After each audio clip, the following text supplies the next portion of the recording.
Hello guys, okay geng. So hari ni saya nak share sikit pengalaman saya lah sebagai seorang pemain Kawasaki ni. So orang selalu tanya kita, bang, kenapa motor saya ni kena overhaul? Ni nak jawab sikit lah. So kalau macam kita nak overhaul ni, sebenarnya ikutkan pada owner tu sendirilah. Sama ada dia owner pertama motor tu, dia dah pakai terlalu lama dan dia rasa dia nak refreshkan balik dia punya enjin tu. Itu adalah sebab yang dia nak overhaul. Dan lagi satu, bila macam foreman tu check ada kerosakan pada rumah bearing ke apa ke, itu sebabkanlah overhaul lah.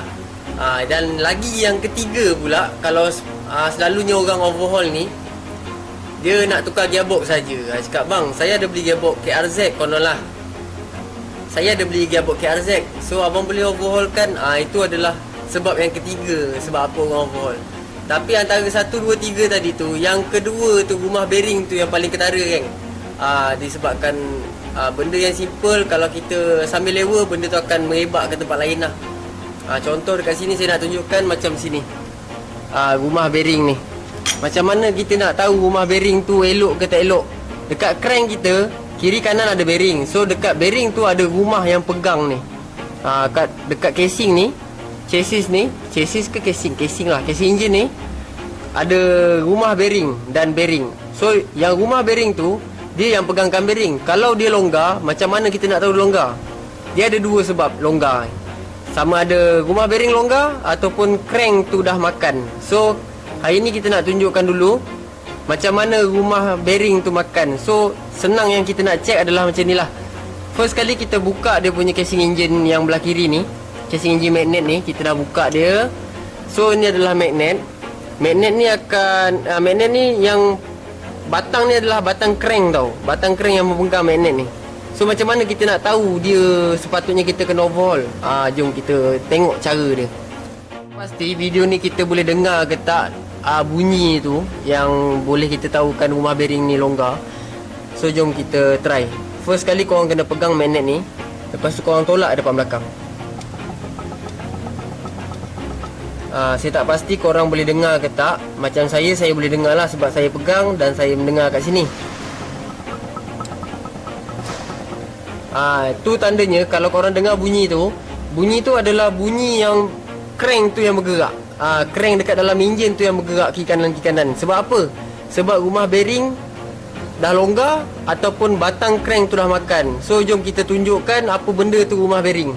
Dekat sini kita ada satu enjin yang kita dah buka overhaul. So kita boleh tunjukkan dekat korang lah. Contoh macam ni. Ini yang dipanggilkan rumah bearing tu, geng. Okey, dekat enjin kita ni, kiri dan kanan, ni belah clutch dan ni belah magnet. Okey. So yang ni, besi ni kalau korang perasan, nampak tak yang ni? So besi ni adalah besi yang memegang bearing tu lah, yang kita namakan dia rumah bearing. Ini. So ni adalah yang belah kanan. Macam ni. Bila macam kita buka overhaul, itu tadi tu kita nak tahu sepatutnya overhaul ke tak kan, sebab dah ada bunyi. Okey, sekarang ni kita dah buka pun. So korang tengok kat sini Okey, ni belah kiri, yang ni belah kanan. Okey, bila kita buka overhaul, bearing tu dia melekat dekat belah sini, geng. Kat sini. So kalau katakanlah, macam mana kalau kita buka rumah bearing ni, dia melekat dekat sini. Okey, tapi bunyi yang kita buat tadi tu ada. Okey, kalau katakanlah bearing ni dia melekat dekat sini, menandakan rumah bearing ni fit lah. So yang ni senang sangat dia terkeluar. Bearing ada kat sana. Tapi bila kita buka RR ni, kalau kita buka, crank ni dia akan melekat pada belah kiri. Memang susah nak tanggal. Tapi kalau korang sekali ketuk ataupun korang boleh tarik, dia tertanggal, tu menandakan batang ni yang dah makan. Faham So macam korang buka, bearing tu dia melekat dekat sini. Yang ni senang-senang je dia jadi macam ni. So menandakan itu adalah rumah bearing tu sendiri yang longgar. Tapi bila korang buka, bearing tu melekat dekat rumah bearing, tapi yang crank ni senang betul korang nak cabut. Pakai tangan tarik macam tu pun boleh cabut. Itu menandakan batang crank ni yang makan. Tapi kalau korang nak buka overhaul, bearing melekat kat sini, crank pula susah nak cabut, tu okey.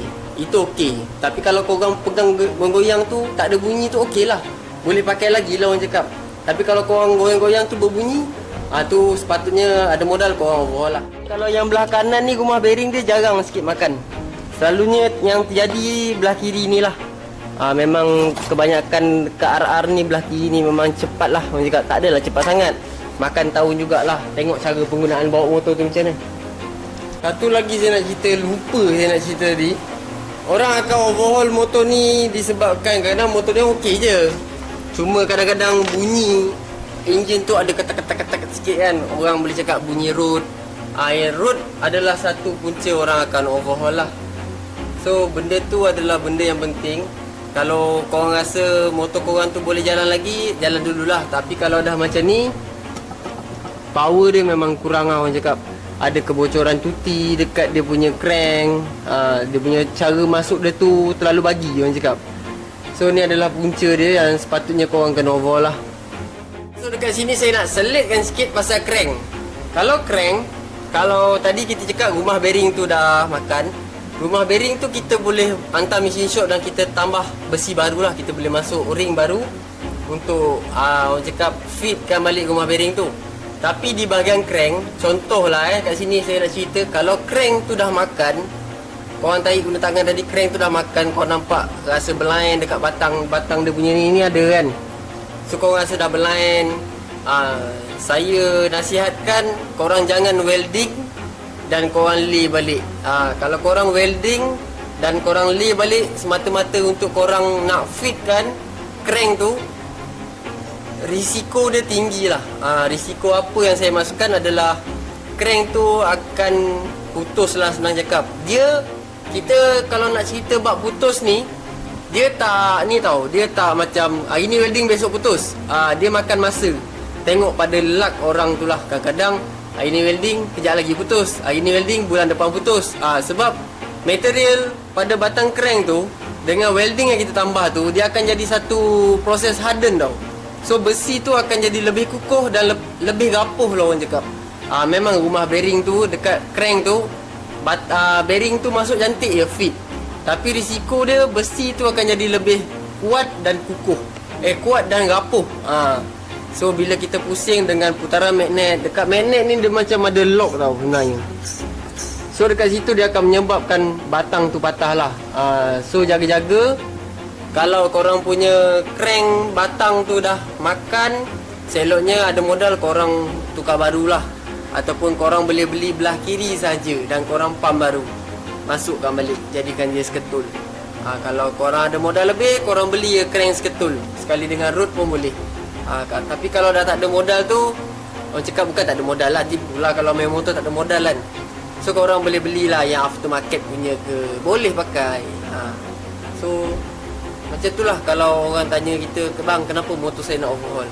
So itulah yang saya boleh berceritakan dekat korang semua untuk hari ni. Saya pun nak sambung kerja saya kejap. So nanti kita akan cerita bab lain pula. Jangan lupa subscribe, like, komen dan share geng. Mantul. Assalamualaikum.